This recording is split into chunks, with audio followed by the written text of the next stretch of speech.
Hello guys, എജുവേൾഡിൻ്റെ മറ്റൊരു ക്ലാസ്സിലേക്ക് സ്വാഗതം. അപ്പോൾ ഇന്നത്തെ നമ്മുടെ ക്ലാസ്സിൽ cooperative societies act and rules 1969 നിന്ന് റിപ്പീറ്റഡ് ആയിട്ട് ചോദിക്കുന്ന ക്വസ്റ്റ്യൻസ് ആൻഡ് ആൻസറാണ് ഡിസ്കസ് ചെയ്യാൻ വേണ്ടി പോകുന്നത്. അപ്പോൾ അത് കുറേ ഭാഗമുണ്ട്, പക്ഷേ അതിൽ നിന്ന് നമ്മൾ അതായത് റിപ്പീറ്റ് ചെയ്യുന്ന നമ്മുടെ റൂൾസും സെക്ഷൻസും. അപ്പോൾ ആ റൂൾസും സെക്ഷൻസിൽ തന്നെ ഒരുപാട് കാര്യങ്ങളുണ്ട്. അതിൽ നിന്നും റിപ്പീറ്റഡ് ആയിട്ട് ചോദിക്കുന്ന റൂൾസും സെക്ഷൻസാണ് ഇന്ന് ഉൾപ്പെടുത്തിയിരിക്കുന്നത്. സോ നിങ്ങൾ ആദ്യമായിട്ടാണ് ഈ ചാനൽ കാണുന്നതെങ്കിൽ സബ്സ്ക്രൈബ് ചെയ്യുക. അതോടൊപ്പം തന്നെ തൊട്ടടുത്തുള്ള ബെല്ലൈക്കൺ കൂടി ക്ലിക്ക് ചെയ്തിട്ടുണ്ടെങ്കിൽ ഞാൻ വീഡിയോസ് ഇടുമ്പോൾ അതിൻ്റെ അപ്ഡേഷൻ നിങ്ങൾക്ക് അപ്പോൾ തന്നെ ലഭിക്കുന്നതായിരിക്കും. അതോടൊപ്പം തന്നെ നിങ്ങളുടെ അഭിപ്രായങ്ങളും നിർദ്ദേശങ്ങളും കമൻറ്റ് ബോക്സിൽ കമൻറ്റ് ചെയ്യാനും കൂടി മറക്കണ്ട. അപ്പോൾ നമുക്ക് നോക്കാം എന്തൊക്കെയാണ് ഈ റിപ്പീറ്റഡ് ആയിട്ടുള്ള ക്വസ്റ്റ്യൻസ് എന്ന് പറയുന്നത്.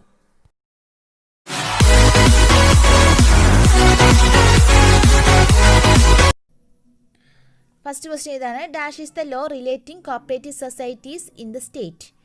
അപ്പോൾ പ്രസൻ്റ് ഉള്ള കോപ്പറേറ്റീവ് സൊസൈറ്റീസ് ആക്ട് ഏതാണെന്ന് ചോദിച്ചിരിക്കുന്നത്. കറക്റ്റ് ആയിട്ടുള്ള ആൻസർ ഓപ്ഷൻ എ ആണ്, Kerala cooperative societies act 1969. The next question ഇതാണ്: the election of members of committee shall be conducted according to the rule dash of the act. അതായത് committee മെമ്പേഴ്സിനെ തിരഞ്ഞെടുക്കുന്നത് ഏത് സെക്ഷനിലാണ് എന്നാണ് ചോദിച്ചിരിക്കുന്നത്. എന്താണ് കറക്റ്റ് ആയിട്ടുള്ള ആൻസർ? 35. നെക്സ്റ്റ് ക്വസ്റ്റ്യൻ നോക്കാം. Section 65 deals with the dash. Section 65 deals with the dash. Answer എന്താണ്? എൻക്വയറി. ദ നെക്സ്റ്റ് ക്വസ്റ്റ്യൻ ഇതാണ്: rule 69 specifies the dash procedure. Rule 69 specifies the dash procedure. Answer എന്താണ്? ലിക്വിഡേഷൻ പ്രൊസീജിയറാണ്. അപ്പോൾ ബാക്കിയുള്ള option നോക്കാം. അപ്പോൾ ബാക്കിയുള്ള option എന്തൊക്കെയാണ്? ആർബിട്രേഷനും രജിസ്ട്രേഷനും. അപ്പോൾ ഈ ആർബിട്രേഷനും രജിസ്ട്രേഷൻ്റെ സെക്ഷൻ എത്രയാണെന്ന് നിങ്ങൾ എന്ത് ചെയ്യണം? കമൻറ്റ് ബോക്സിൽ കമൻറ്റ് ചെയ്യാൻ വേണ്ടി മറക്കണ്ട. അതായത് നമ്മളിപ്പോൾ ഒരു ക്വസ്റ്റ്യൻ കാണുന്ന സമയത്ത് അപ്പോൾ ഏതെങ്കിലും ഒന്നായിരിക്കും അതിൻ്റെ ആൻസർ എന്ന് പറയുന്നത്. അപ്പോൾ ബാക്കിയുള്ള 3 ഓപ്ഷൻസിൻ്റെയും ക്വസ്റ്റ്യൻ എന്താണെന്ന് നിങ്ങൾ എന്ത് ചെയ്യണം? കറക്റ്റായിട്ട് നിങ്ങൾക്ക് മനസ്സിൽ വരണം. അങ്ങനെ വന്നെങ്കിൽ മാത്രമേ, അല്ലെങ്കിൽ ആ ഓപ്ഷൻസുമായി ബന്ധപ്പെട്ടുള്ള കാര്യങ്ങൾ മനസ്സിൽ വന്നെങ്കിൽ മാത്രമേ നിങ്ങൾ പഠിക്കുന്ന കാര്യങ്ങൾ എന്ന് പറയുന്നത് നിങ്ങളുടെ മൈൻഡിൽ ഇപ്പോഴും റീസെറ്റ് ആയിട്ടുണ്ട്, ഒന്ന് സെറ്റായിട്ടുണ്ട്, നല്ല ഉറച്ചിട്ടുണ്ട് എന്ന് നിങ്ങൾക്ക് എന്ത് ചെയ്യാൻ വേണ്ടി പറ്റുള്ളൂ? വിശ്വസിക്കാൻ വേണ്ടി പറ്റുള്ളൂ. അല്ലെങ്കിൽ ഈ ഓപ്ഷൻസൊക്കെ കാണുമ്പോൾ കൺഫ്യൂഷൻ ഉണ്ടാകുന്നുണ്ടെങ്കിൽ നിങ്ങൾ പഠിച്ചത് എന്തായില്ല, നിങ്ങളുടെ മൈൻഡിൽ ഉറച്ചു നിന്നിട്ടില്ല. അപ്പോൾ അങ്ങനെയുള്ളവരെന്ത് ചെയ്യുക? ഒന്നും കൂടി വീണ്ടും വീണ്ടും പഠിക്കുക. അപ്പോൾ ഈ ക്വസ്റ്റ്യൻസ് എല്ലാം കാണുമ്പോൾ നിങ്ങളത് ഉത്തരം ഒഴികെ ബാക്കിയുള്ള ഓപ്ഷൻസും കൂടി ഒന്ന് നോക്കുക. അപ്പോൾ ആ ഓപ്ഷൻസൊക്കെ ഏതാണെന്ന് നിങ്ങളുടെ മൈൻഡിൽ, അതിൻ്റെയൊക്കെ കറക്റ്റായിട്ടുള്ള ക്വസ്റ്റ്യൻ ഏതാണെന്ന് നിങ്ങളുടെ മൈൻഡിൽ വരുന്നുണ്ടെങ്കിൽ എന്താണ്? നിങ്ങൾ ഓക്കെയാണ്. അല്ലെങ്കിൽ നിങ്ങൾ എന്ത് ചെയ്യുക? വീണ്ടും നിങ്ങളെ തന്നെ ഒന്ന്, അല്ലെങ്കിൽ പഠിച്ചൊന്നും കൂടി വീണ്ടും റിവൈസ് ചെയ്ത് നോക്കുക. ഓക്കെ. നെക്സ്റ്റ് ക്വസ്റ്റ്യൻ നമുക്ക് നോക്കാം. The state cooperative unions is established under dash of KCSA Act 1969. State cooperative union ഏത് സെക്ഷനിലാണ് ക്വസ്റ്റ്യൻ ചോദിച്ചിരിക്കുന്നത്? ആൻസർ എന്താണ്? സെക്ഷൻ 89. അപ്പോൾ ബാക്കിയുള്ള സെക്ഷൻസ് കണ്ടല്ലോ, അതെന്തൊക്കെയാണെന്ന് മനസ്സിലൊന്ന് വരുന്നുണ്ടോ? ഉണ്ടെങ്കിൽ ഓക്കെ, ഇല്ലെങ്കിൽ വീണ്ടും വേഗം ചെല്ലുക, റിവൈസ് ചെയ്ത് നോക്കുക. എന്നിട്ട് അടുത്ത ക്വസ്റ്റ്യൻ നോക്കിയാൽ മതി കേട്ടോ. നെക്സ്റ്റ് ക്വസ്റ്റ്യൻ നോക്കാം. The cooperative service examination board is established as per dash of KCS Act 1969. അതായത് കോപ്പറേറ്റീവ് സർവീസ് എക്സാമിനേഷൻ ബോർഡിൻ്റെ സെക്ഷനാണ് ക്വസ്റ്റ്യൻ ചോദിച്ചിരിക്കുന്നത്. ആൻസർ എന്താണ്? Section 80B. നെക്സ്റ്റ് ക്വസ്റ്റ്യൻ എന്താണെന്ന് നോക്കാം. A member admitted within dash days immediately prior to the date of election shall not have the right to vote. A member admitted within dash days immediately prior to the date of election shall not be have the right to vote. അത്ര ഡേയ്സിന് മുമ്പ് admit ചെയ്തവർക്കാണ് voting right ഇല്ലാത്തത്. Answer എന്താണ്? 60 days. If a person appointed within the 60 days he shall not have any right to vote in the cooperative societies. Next question ഇതാണ്: number of seat reserved for women in the committee of the society. എത്ര സീറ്റാണ് വിമന് reserve ചെയ്തിട്ടുള്ളതെന്നാണ് question. Answer എന്താണ്? 3 സീറ്റുകൾ. The next question നോക്കാം. Every application for registration of a cooperative society shall be made in the form number dash, അതായത് application for registration, cooperative സൊസൈറ്റീസിൻ്റെ രജിസ്ട്രേഷന് വേണ്ടിയിട്ടുള്ള അപ്ലിക്കേഷൻ കൊടുക്കുന്നത് എത്രാമത്തെ ഫോം നമ്പർ അല്ലെങ്കിൽ ഫോം നമ്പർ ഏതാണെന്ന് ചോദിച്ചിരിക്കുന്നത്. ഇതാണ് കറക്റ്റ് ആയിട്ടുള്ള ആൻസർ. എന്താണ്? 1 ആണ്. The next question, as per section 27 of KCS Act, dash is the final authority in a cooperative society. എന്താണ്? നമുക്ക് ആലോചിക്കാതെ തന്നെ പറയാം, ഒരു കോപ്പറേറ്റീവ് സൊസൈറ്റിയിലെ ഫൈനൽ അതോറിറ്റി എന്താണ്? ജനറൽ ബോഡിയാണ്. അപ്പോൾ answer general body. Then the next question ഇതാണ്, section 28AB of KCS Act 1969 deals with the dash. എന്താണ്? അതായത് election and removal of president and vice president ആണ്. ദ നെക്സ്റ്റ് ക്വസ്റ്റ്യൻ നമുക്ക് നോക്കാം. Securing of position of records of a cooperative society is dealt with under the section of dash KCS Act. എത്രയാണ്? Securing position of records of a cooperative society എന്ന് പറയുന്ന section എന്താണ്? 34 ആണ്.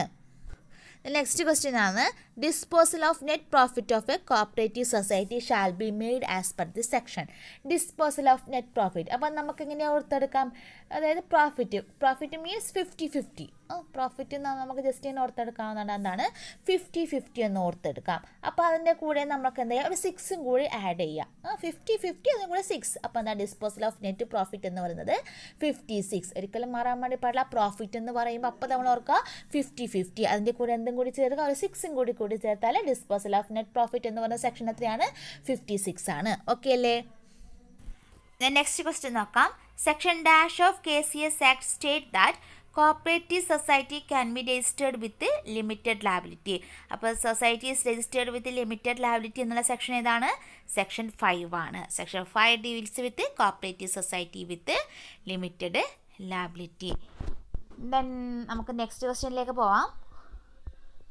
As per which section the government get direct partnership in the capital of a cooperative society. അതായത് ഏത് section പ്രകാരമാണ് ഗവൺമെൻറ്റിന് ഒരു കോപ്പറേറ്റീവ് സൊസൈറ്റീസിൽ പാർട്ട്ണർഷിപ്പ് ഉണ്ടാകുന്നത്? ആൻസർ എന്താണ്? സെക്ഷൻ 42. അപ്പോൾ സെക്ഷൻ 42 എന്നുള്ളത് direct partnership in the capital of cooperative society.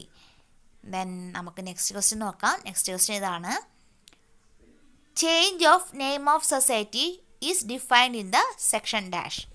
അതായത് ചേഞ്ച് നെയിം ഏത് സെക്ഷനാണ്? Section 10. The next question, every society shall start business within a period of dash from the registration.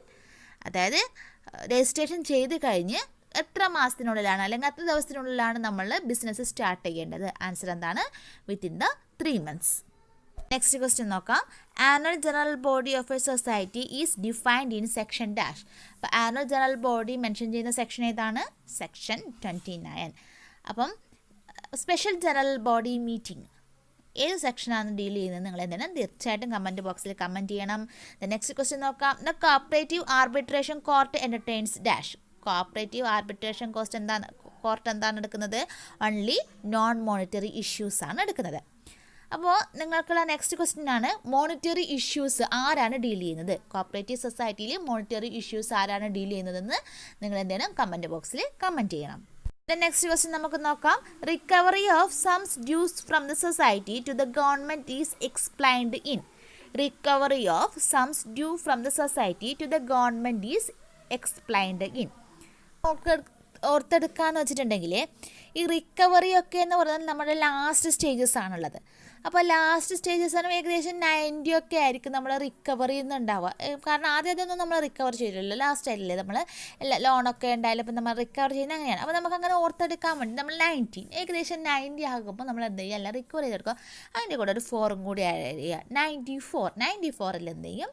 അത് recovery options ആണുള്ളത്. അപ്പോൾ അങ്ങനെ ഓർക്കുക. 90 അവസാന ഘട്ടം 90 എന്ന് പറയുന്ന സ്റ്റേജ് എന്താണ്? അവസാന ഘട്ടമാണ്. സോ ഏകദേശം 94 ഒക്കെ ആകുമ്പോഴേക്കും നമുക്ക് എന്ത് ചെയ്യും? റിക്കവറി സംഭവിക്കും. അപ്പോൾ ഈ സെക്ഷൻ എന്താണ്? 94. അപ്പോൾ അങ്ങനെ ഓർത്തെടുക്കുക. ദ നെക്സ്റ്റ് ക്വസ്റ്റ്യൻ ഇതാണ്, which section of the Kerala Cooperative Societies Act 1969 provides for the reservation of seats for women and other belonging to scheduled caste and scheduled tribe in the managing committee of the society? അപ്പോൾ reservation of the women അതാണ് നടക്കുന്നത്. And other categories ഏതിലാണ് പറഞ്ഞിരിക്കുന്നത്? Managing കമ്മിറ്റിയിലുള്ള റിസർവേഷനെ കുറിച്ചിട്ടാണ് ചോദിച്ചിരിക്കുന്നത്. അപ്പോൾ women ആകുമ്പോൾ എത്രയാണ്? സെക്ഷൻ 28A ആണ്. നെക്സ്റ്റ് ക്വസ്റ്റ്യൻ ഇതാണ്. The norms pertaining to disqualification of a member managing committee of a society are laid under. അതായത് ഇവിടെ ചോദിക്കുന്നത് disqualification of members of managing committee, അത് ഡീൽ ചെയ്യുന്ന സെക്ഷൻ ഏതാണെന്നാണ് question. Disqualification of member of a managing committee. അപ്പോൾ managing കമ്മിറ്റിയിലെ മെമ്പറിൻ്റെ disqualification ഏതാണ്? Section 28 and rule 44. Section 28 and rule 44. So നമ്മുടെ ഇന്നത്തെ ക്ലാസ് ഇവിടെ അവസാനിക്കുന്നു. മറ്റൊരു ക്ലാസ്സുമായി പിന്നീട് കാണാം. അതുവരേക്കും ബൈ.